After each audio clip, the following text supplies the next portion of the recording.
안녕하세요. 아침의 광장 손지민입니다. 최근 저출산 고령사회위원회가 정부 부처와 함께 만든 저출산 대책 보고서를 공개했습니다. 돌봄 인프라는 늘리고 양육 비용 부담은 줄여서 일과 육아를 병행하고 주거 서비스와 난임 지원도 강화한다는 5대 핵심 전략입니다. 우리나라는 지난 17년간 저출산 예산을 319조 원이나 투입하고도 합계 출산율은 0.78명. 이게 세계 최저고요. 대구는 이보다 더 낮습니다. 0.76명이죠. 선택과 집중으로 실효성 높은 출산 정책을 마련하겠다는 정부 계획을 어떻게 보는지 오늘 MG 티키타카에서 짚어보겠습니다.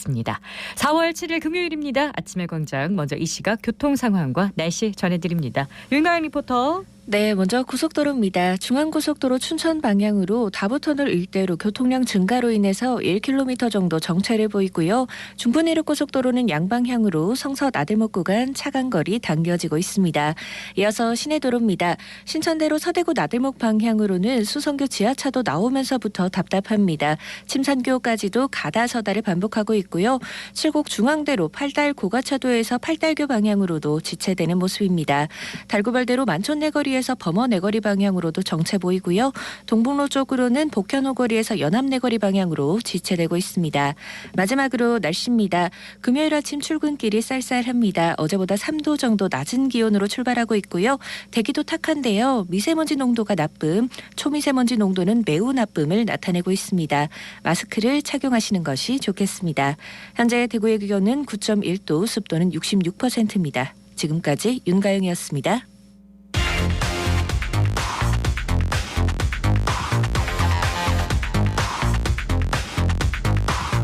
빠르고 정확하게, 명쾌하고 날카롭게 대구 경북의 오늘을 보는 KBS 대구 아침의 광장과 함께하고 계십니다. 네, 아침의 광장 함께하고 계신 지금 시각 8시 32분 지나고 있습니다. 대구 경북의 조간 브리핑으로 이어가죠. 오늘 아침 뉴스 중앙일보 백경석 기자와 함께합니다. 안녕하세요. 네, 안녕하세요. 네, 오늘 첫 소식 뭘까요?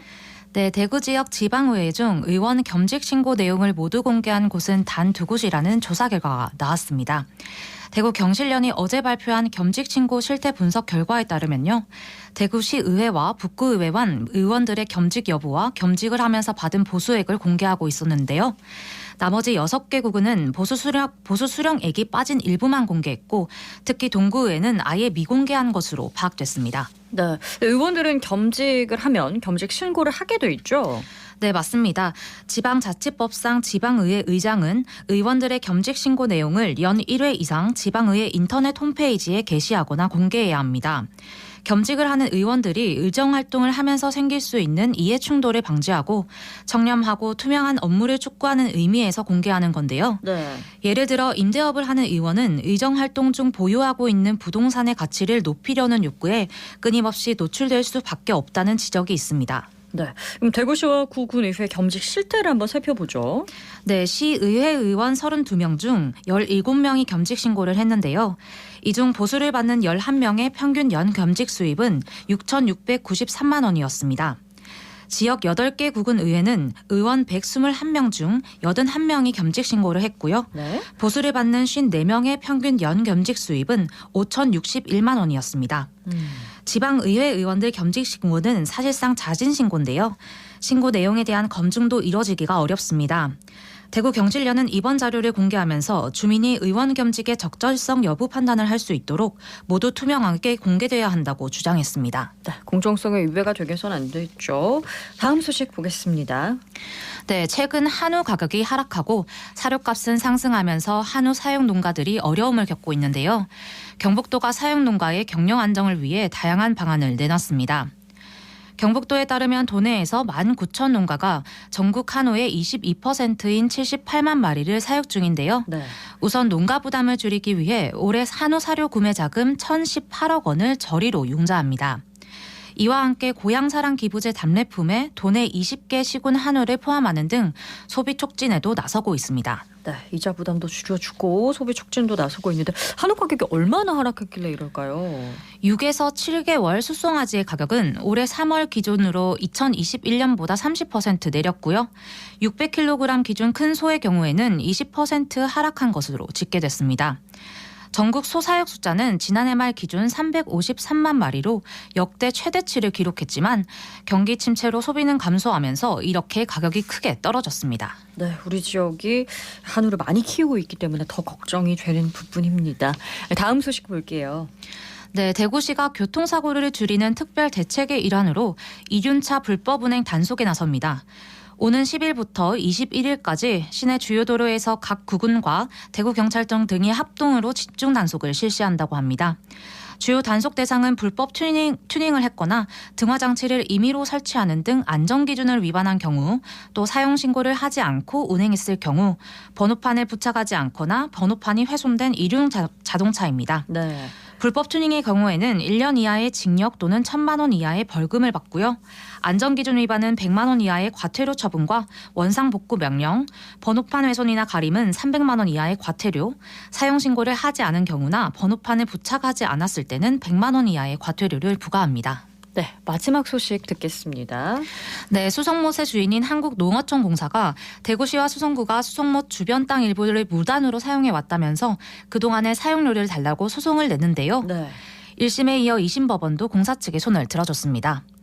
대구 고법은 어제 농어촌공사가 대구시와 수성구를 상대로 낸 부당이득 반환 소송 항소심에서 1심 판결 중 대구시에 대한 원고 일부 패소를 취소하고 대구시가 농어촌공사에 7억 3천만 원을 더 지급하라고 판결했습니다. 네, 오늘의 아침 뉴스 여기까지 듣겠습니다. 고맙습니다. 네, 고맙습니다. 네, 지금까지 중앙일보 백경서 기자였습니다.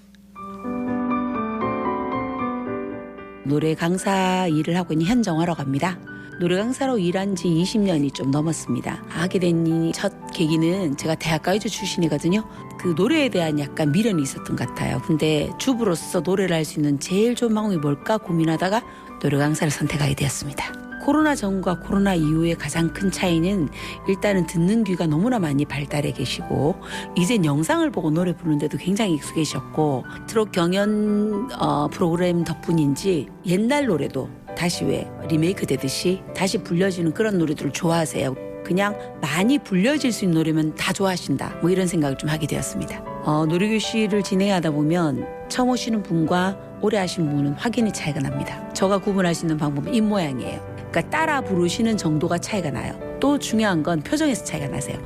자신감이 있으시고 제가 가르치는 공간에서 어른들이 대장암, 폐암, 그다음에 두통이 너무 심하신 분들 기타 등등 너무 많이 나으셨고 그거 외에 우울증은 기본적으로 많이 나으시기 때문에 그런 어떤 그 호전되시는 거 보면서 가장 많이 보람을 느끼는 것 같아요.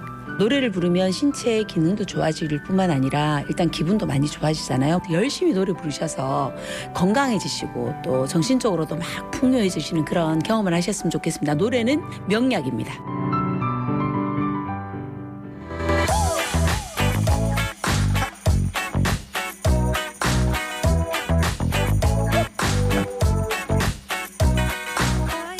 MZ세대들은 정치와 사회 이슈 또 삶의 문제들을 어떻게 바라보고 풀어갈까요? 젊은 그들의 생각을 펼쳐보는 MZ 티키타카. 오늘은 일과 육아 최전선에 있는 두 분을 모셔봤습니다. 이민정 변호사 안녕하세요. 안녕하세요. 네, 그리고 국무조정실 청년정책조정위원회 추현우 위원 나오셨습니다. 안녕하세요. 네, 안녕하세요. 네, 두 분도 보셨을 것 같은데 지난주에 정부 부처가 합동으로 만든 저출산 대책 보고서 내용이 공개가 됐습니다. 다들 보셨을 것 같은데 어떻게 보셨나요? 네, 사실 뭐 이렇게 대책이 나올 때마다 네. 뭐 현장에서 여러 비판의 목소리 또 비평의 목소리가 많이 있습니다. 네. 사실 뭐 또 아이를 낳고 기르는 청년 세대의 목소리가 직접 반영되지 않았다 이런 비판도 현장에서 많이 들리고요. 네. 특히 30 전에 아이 셋을 낳으면 남자 병력을 면제하겠다 뭐 이런 거 검토를 하겠다는 내용 네. 이런 부분들에 대해서 저출산 원인이 전혀 파악되지 않았다는 현장의 목소리가 네. 상당히 비판스럽게 들려오고 있습니다. 이게 현실에 좀 반영을 못했다 이런 얘기죠. 네, 그런 이야기들이 많이 들리고 있네요. 사실 네. 정부가 뭐 결혼, 출산, 양육이 행복한 선택이 될 수 있는 사회 환경 조성이라는 캐치프레이즈를 걸었더라고요. 네. 뭐 이거는 뭐 좋긴 좋아요. 네. 근데 이거 그 정부 대책을 보면 육아기 근로시간 단축 지원 확대, 뭐 난임 휴가 지원 확대, 무슨 아이 돌봄 서비스 지원 확대 계속 이렇게 네, 나오거든요. 네, 그래서 여러 가지 뭐 뾰족한 대책이 있는 건 아니고 이제까지 했던 정책을 확대하는 건데 사실 정부도 인정했듯이 이미 실패한 정책들이잖아요. 근데 실패한 정책을 갑자기 조금 더 확대한다고 해서 당장 출산율이 올라갈 수 있을까? 뭐 그렇다고 생각하진 않습니다. 네, 저도 이게 뭐 예산만 더 많이 쓰는 거 아니냐 이런 우려를 키울 것 같긴 한데 자, 우리나라 지난해 합계 출산율 보니까 0.78명이고 제가 앞서도 소개를 해드렸는데 대구는 더 낮아요. 0.76명. 이런 저출생 문제 원인은 종합적으로 봐야 되겠죠. 네, 맞습니다. 특히 제가 대구 서구에서 태어났는데 네. 이 서구의 길거리를 걷다 보면 아이들이 전혀 안 보일 정도로 정말 전국 출산율 하위 10개 지역의 대구의 서구와 네. 남구가 포함된다고 하고요. 또 좀 더 머리가 아픈 이야기는 1000명당 혼인 건수가 3.2건이라고 합니다.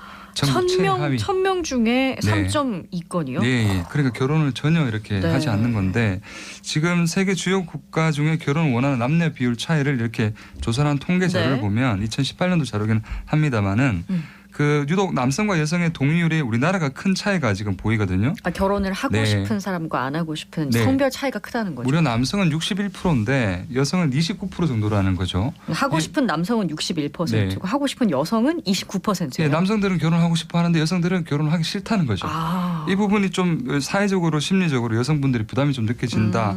이런 부분들이 또 대구가 특히 더 높다. 이런 부분도 좀 검토해 볼 필요가 있을 것 같아요. 그렇죠. 지역적으로도 이 여성이 느끼는 심리적 압박, 현실적 구조를 좀 고민해 봐야 될 것 같습니다.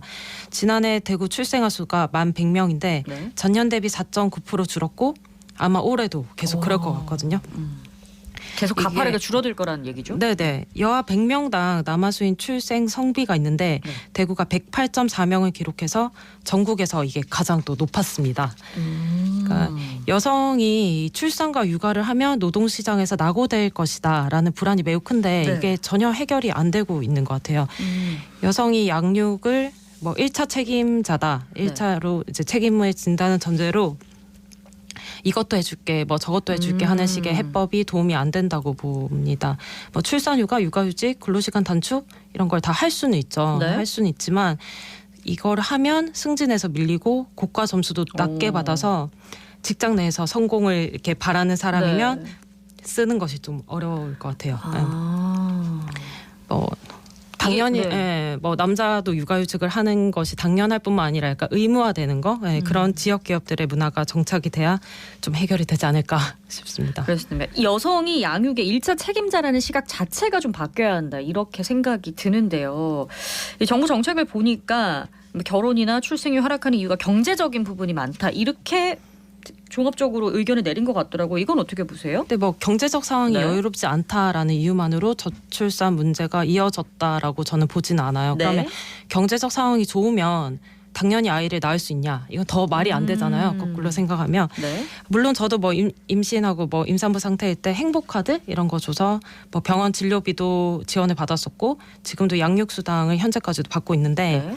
당연히 지원을 안 받는 것보다는 받는 게 좋아요. 네, 근데 이게 아이를 낳는 것에 대한 어떤 유인 효과가 있다라고 보진 않고 그냥 임신하고 출산하고 나니까 아 이런 지원을 받는구나라고 결과적으로 그냥 생각이 드는 거죠. 네. 오히려 그냥 뭐 지원은 지원인데 네. 제가 일을 뭐 그만두지 않는 한 이 애를 유치원 초등학교까지는 뭐 누구한테 어떻게 맡겨서 키우고 어떻게 시간을 보내게 할지 이게 제일 큰 문제인 것 같습니다. 네, 경제적 상황이 여유롭지 않다는 이유만으로 저출생 문제가 이어진다고는 보지 않는 건데 보니까 이렇게 돌봄이 더 큰 것 같아요. 결혼하고 아이 낳고도 걱정 없이 죄책감 없이 일을 할 수 있어야 하는데 이게 잘 안 된다 이렇게 들리거든요. 네, 경제적인 부분을 조금 더 첨언을 드리자면 네. 사실 이제 소득분이나 이런 분포들을 좀 살펴보면요. 네. 물론 경제적인 부분이 절대적인 요인은 아니지만 경제적으로 여유가 있는 그런 구간에 있는 네. 그런 부모들이 좀 더 출산율이 높은 것은 사실이고 오. 물론 그것이 주요한 원인은 아니다 하더라도 중요한 변인인 건 확실한 거죠. 그래서 전반적으로 출산에 관련된 환경 전반에 경제적 소득 수준이 상당한 영향을 미치는 것은 주요한 원인으로 보이고요. 네. 그런데 그 또한 단순한 출산의 문제가 아니라 네. 그 출산한 아이를 키우는 보육 환경 이 또한 경제적 부분이 상당히 이제 영향을 미치는 부분인데 네. 사실 대구 같은 경우는 지금 어린이집 274곳, 유치원 32곳이 3년간 문을 닫았다고 합니다. 그러니까요. 계속 출산율이 떨어지고 애들은 안 나오게 되고 또 우리 청년들은 순유출이 자꾸 증가하니까 대구가 이러다가는 이제 인구가 전체적으로 더 소멸하게 되는 위기에 들어가게 되는 거죠. 그렇죠. 그래서 단순히 이게 출산율의 문제가 아니라 지방 소멸하고도 저는 밀접하게 연관이 되어 있다 보고요. 또 아까 전에 죄책감 문제 말씀 주셨는데 저도 아이를 둘이 키우다 보니까 아이들을 이제 초등학생은 오후 2시가 되면 이제 학교에서 나오게 되고 또 유치원 다니는 애는 4시 반에 나옵니다. 네. 그러면 그 이후에 제가 이제 애를 태우러 가야 되는데 그 애를 안 태우게 되면 애가 혼자 이제 유치원에 남아가지고 6시까지 엄마 아빠 기다리면 손가락 빨고 있단 말이에요. 저는 그거 너무 미안해서 왜 진짜 그 현장에서 그런 목소리가 들려서 아니 너무- 근데 저 역시 뭐 현실적으로 네. 친정 엄마가 만약에 안 도와주신다 하시면 맞아요. 단 하루도 아이를 어떻게 키워야 될지 단 하루도. 대책이 사실 들지가 않아요. 그리고 친구들 얘기를 들어보면 네. 이게 각 단계별로 너무 어렵게 경쟁해서 올라왔잖아요. 예. 그럼 이제 취업까지 하고 나면 이제 좀 상황을 안착시키고 좀 즐기고 싶다. 이게 당연한데 거기다가 요즘 평생 직장이라는 개념도 네, 좀 없고 직장 없죠. 안에서도 계속 경쟁을 그렇죠. 하니까 뭐 시간이 남으면 자기 개발을 하거나 그런 시간도 필요하고 또 삶을 즐기고 뭐 요즘 또 본인의 삶이 중요하다 이렇게 네. 여기는 사람이 많고 하니까 결혼하고 아이 낳고 육아하는 걸 보면 다시 고생길로 들어간다 이런 생각을 해서 더 안 낳으려고 하는 것 같습니다. 그렇습니다. 일단 이제 일을 하면서 아이를 키우는 게 힘들긴 한 것 같아요. 아까도 맞습니다. 6시까지 네. 아이를 물론 돌봄 교실이 잘 마련이 돼 있습니다. 그런데 네. 죄책감이 계속 있다는 말인 맞아요, 거죠. 맞아요. 그 네. 돌봄 교실은 잘 운영이 되고 있지만 돌봄 교실도 사실 네. 이게 만족도가 되게 낮고 또 많은 아이들이 신청을 하지만 다 될 수 없는 인원적 한계도 있고 거기다 퀄리티가 좀 낮다 보니까 사람들이 오히려 사교육 시장으로 많이 가는 것 같아요. 이게 또 지방 소멸이랑 연결될 수 있을 것 같아요. 그럴 수 돌봄 있죠. 교실 퀄리티를 높여줘야 되는데 그게 지금 실질적으로 잘 안 이루어진다. 네, 그렇게 맡길 수는 있지만 그 맡긴다는 것 자체에 대한 만족감 이상을 주지는 못하는 거죠. 그러다 보니까 이제 죄책감이 드는 거죠. 더 좋은 환경에서 아이를 교육하고 싶고 맡겨서 좀 케어받고 싶은데 그렇지 못한 부분에 대한 부모들의 죄책감이 높아지는 겁니다. 그렇습니다. 최근에 그 조정훈 의원이 한 달에 100만 원을 주는 외국인 가사 노동자를 도입하자는 내용의 이 가사 근로자법 개정안을 발의를 했어요. 이게 아마 그 싱가포르랑 비슷한 것 같은데 이건 어떻게 보세요? 사실 경제 부담이 아주 적은 형태로 이렇게 지원금이 나와서 네. 부모가 돈을 도용을 적게 한다? 내고 이렇게 할 수 네. 있는 부분에 대해서는 되게 좋은 부분이라고 생각할 네. 수 있지만 아직 한국적 정서와 또 이렇게 아이를 직접 케어하고 키운다는 우리 부모들의 마음에 이렇게 크게 와닿는 부분은 좀 없는 것 같다는 생각이 들었습니다. 네. 물론 가사 도우미를 쓰는 분들도 있으시지만 네. 대다수는 그렇지가 못하기 때문에 거기다 외국인 가사 노동자를 저임금으로 쓴다는 부분은 인종차별 문제 또 여러 가지 저임금 구조적인 문제 여러 가지 문제들이 좀 있기 때문에 검토해볼 이게 문제가 사항이라고 봐요. 많았었던 사례가 외국에 있었기 때문에 이명주 아니, 변호사도 그렇게 생각. 그리고 사실 지금 서울 쪽은 네. 좀 외국인 이 가사 도우미가 많은 걸로 알고 있거든요. 저도 이제 애를 키울 때 입주 도우미를 많이 알아봤었는데 네네. 그때 상대적으로 외국인 입주 도우미가 공급이 많은 서울이 오히려 대구보다 더 저렴하게 가격이 사람을 좀 저렴하게. 쓸 수 있더라고요. 네. 근데 이 개정안 자체는 정말 말이 안 되는 게 우리나라가 지금 최저임금법이나 뭐 근로기준법들 노동 관련 법안이 네. 당연히 외국인을 차별하지 않고 있을 뿐만 아니라 그렇죠. 오히려 그 불법 체류 외국인들 있죠. 네. 네, 그 사람들한테도 근로자 신분이면 무조건 다 노동법을 지키도록 사업주에게 요구하고 있습니다. 네. 가사 근로자는 원래 노동법에서 적용이 안 됐었는데 이게 작년 6월부터 고용 안정 뭐 가사 근로자들의 권익 향상을 하겠다고 하면서 가사 근로자법이 제정되고 시행이 됐거든요. 이 작년이에요, 이게.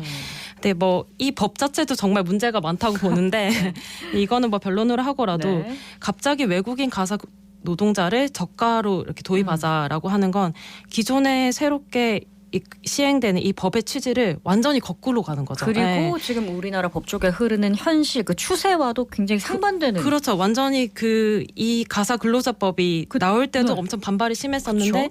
이거를 무슨 권익 향상을 하겠다. 노동법 안으로 이걸 들어오게 하겠다라고 네. 하면서 이 법을 만들었는데 뭐 근로기준법이나 이런 최저임금 네. 이것도 불법 체류 외국인한테도 다 보장을 해주는데 갑자기 뭐 이 법을 특별하게 뭐 바꿔서 100만 원에 쓰겠다 저가로 쓰 이건 말이 안 되고요. 인식 개선 측면에서도 굉장히 저해를 할 수 있을. 인권이나 뭐 네. 시대적 요구, 뭐 글로벌 추세 다 그렇습니다. 역행하는 거죠. 네, 그리고 그럼, 이게 육아, 돌봄, 뭐 보육 노동의 가치를 또 너무 저가로 그쵸. 평가하는 것 그게 가장 자체도 큰 문제가 아닐까. 네, 결국에는 또 네. 다른 갈등을 아마 야기하게 될 겁니다. 네. 그러면 우리가 이제 출산율을 높이고 애도 많이 잘 키우기 위해서는 어떤 대책과 지원이 필요할까요?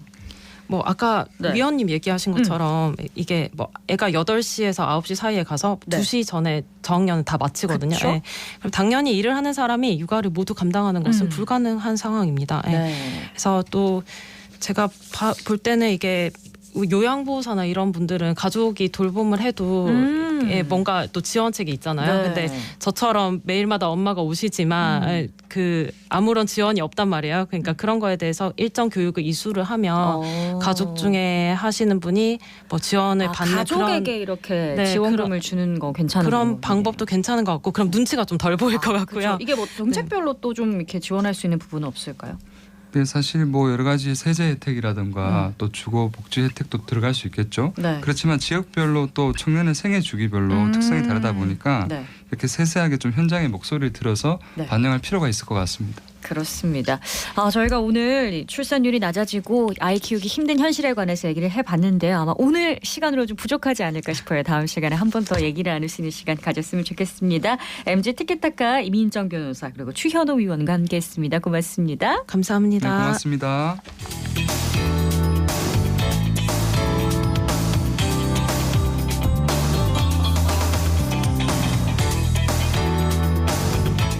네, 대구 수성구 범어역에는 아트랩 범어라는 곳이 있는데요. 여기서 2023 로컬 앤 아트 프로젝트 영화로운 대구가 진행되고 있어서 서유리 리포터가 다녀왔습니다. 안녕하세요. 네, 안녕하세요. 영화로운 대구는 대구 영화의 가치를 찾기 위해 만들어진 프로젝트인데요. 지역에서 로케이션된 독립영화 6편을 상영하고 이 영화를 새롭게 재해석한 시각예술가 4인의 작품도 만나볼 수 있습니다. 현장 소리와 시민 관객들의 이야기 들어봤습니다. 엄마, 근데 설거지 하다가 그릇 깼다. 그거 깨는 게 뭐 하루 이틀이가? 가만있어 봐, 일로 와봐. 네. 아이고, 먹고 이거. 흰머리야 이거. 저는 여기 지하철 타고 지나가다가 우연히 들리게 됐는데 영화 상영하는 거 볼 수 있다 해가지고 들어오게 됐습니다. 저는 네버마인드라는 영화를 보고 있었는데 이게 내용이 학교 폭력 관련한 내용이더라고요. 그 피해자의 입장에서는 전체가 다 괴롭힘으로 느껴질 수 있을 것 같은데 제 3자 입장에서 볼 때는 이게 그냥 친구들끼리 노는 모습 같기도 하고 어떻게 보면 괴롭힘 같기도 하고 도움을 주기가 되게 어려울 수 있겠다는 느낌이 들었어요. 사실 독립 영화라고 하면은 되게 어려운 분야처럼 느껴지는데 이렇게 지하철역에서 독립 영화를 볼 수 있는 게 좋은 기회인 것 같아요. 대부분 다 이제 가족 또는 인간 관계에 대해서 많이 다루고 있는 것 같고 작가님들이 개인적으로 본인들이 겪었던 상황들을 많이 담아내려고 하신 것 같아요. 영화 작품하고 같이 작가님 중에 그 김대현 작가님이 서예 작품으로 이렇게 보고 난 이제 느낌을 작업으로 표현을 하셨는데 그 중에서 이제 내일 또 보자라는 작품이 있었는데 되게 따뜻한 말로 들리지만 영화를 보고 나시면 아주 섬뜩한 느낌을 받으실 수 있다고 생각합니다. 네, 올해 주제가 대구의 영화입니다. 이 주제 선정의 이유도 궁금해요. 네, 대구 단편영화제와 지역 로케이션 영화들이 TV 매체나 SNS에서 인기를 얻게 되면서 이 작품을 만든 사람들의 이야기가 궁금해져서 기획하게 됐다고 합니다. 6편의 작품 중 이립잔치를 만든 남가원 감독에게 작품 얘기 들어볼게요. 이번에 로컬 앤 아트 프로젝트에 참여하였는데요. 제 영화를 보고 예술 작품이 탄생했다는 걸 보고 되게 흥미롭고 굉장히 고무되는 전시였어요. 이 영화를 만들게 된 이유는 제가 평생 딸로서 엄마와의 관계에 대한 관심과 고민이 굉장히 많았던 것 같아요. 그 이립이라는 단어가 서른을 달리 일컫는 말로 마음이 확고하게 도덕위에 서서 움직이지 않는다라는 뜻인데 제가 그 나이가 되어 보니 엄마와의 관계에 대한 정립이 제 나름대로 새로워졌었던 것 같습니다. 그래서 영화를 만든다면 꼭 이 이야기를 해야겠다라고 늘 생각하고 있었어요. 영화에 대구와 이제 대구 근처인 경산 자인이 이제 많이 나오는데요. 유영이 집 동네로 나오는 곳은 실제로 제가 오랫동안 살았던 안심동이에요. 동네 공간들이 잘 담겨 있는 곳이고 또 이제 오프닝 쪽에 보면 유영이 버스를 타고 지나가는 곳이 있는데 그곳이 이제 금호강에서 반여월로 들어가는 버스인데요. 그래서 유심히 보면 익숙한 대구 버스 번호랑 도로, 거리들이 보이실 것 같아서 그런 공간들이 영화 보시면서 매우 반가우실 것 같습니다. 독립영화를 보시고 그 매력을 알고 조금 더 자주 방문해 주시면 많은 신인 독립영화 감독들에게 정말 큰 힘이 될 것 같습니다. 네, 독립영화는 짧으면 하루, 길면 5, 6일 정도 촬영하고 자본과 시간의 제약으로 촬영하는 날은 꽉 찬 일정으로 진행을 한다고 합니다. 네. 대구문화예술진흥원 예술인 지원팀의 김유리 주임 만나서 이번 프로젝트에 대해 들어봤습니다. 로컬앤아트 프로젝트는 지역과 예술을 연결시켜서 우리 지역의 다양한 예술가 그리고 예술 창작자에 대해서 소개하고 문화예술적 가치를 찾아보는 프로젝트입니다. 제가 이제 프로젝트 참여하시게 된 이제 감독님들과 이제 만나게 되면서 여러 가지를 이제 질문을 해보기도 하고 이야기를 듣기도 했는데 생각보다 상영할 수 있는 곳이 없다라는 이야기를 들으니까 굉장히 좀 서글프기도 하고 슬프기도 한 그런 생각이 많이 들더라고요. 이번 프로젝트를 관람하시는 분들은 진짜 아무런 선입견 없이 영화를 꼭 한 편이라도 봐주셨으면 하는 마음이 드네요. 저 역시도 뭐 독립영화 또는 단편영화라고 생각하면 어렵고 낯설다 이런 생각이 좀 강했거든요. 근데 영화를 실질적으로 보고 나니까 정말 우리 일상에서 마주하는 삶의 모습이 그대로 담겨 있었어요. 그래서 뭐 공감되는 부분도 많았고 때로는 가슴 한구석이 되게 먹먹해 오기도 하고요. 영화를 꼭 보시면 미술 작품이나 이렇게 재해석한 새로운 작품들도 이해하기가 쉬우실 것 같고 또 재미를 또 찾아서 보는 그런 포인트들을 이제 찾으실 수 있으실 것 같아요. 네, 서유리 리포터 잘 들었습니다. 고맙습니다. 네, 아침의 광장이 준비한 소식은 여기까지입니다. 저는 내일 다시 오겠습니다. 고맙습니다.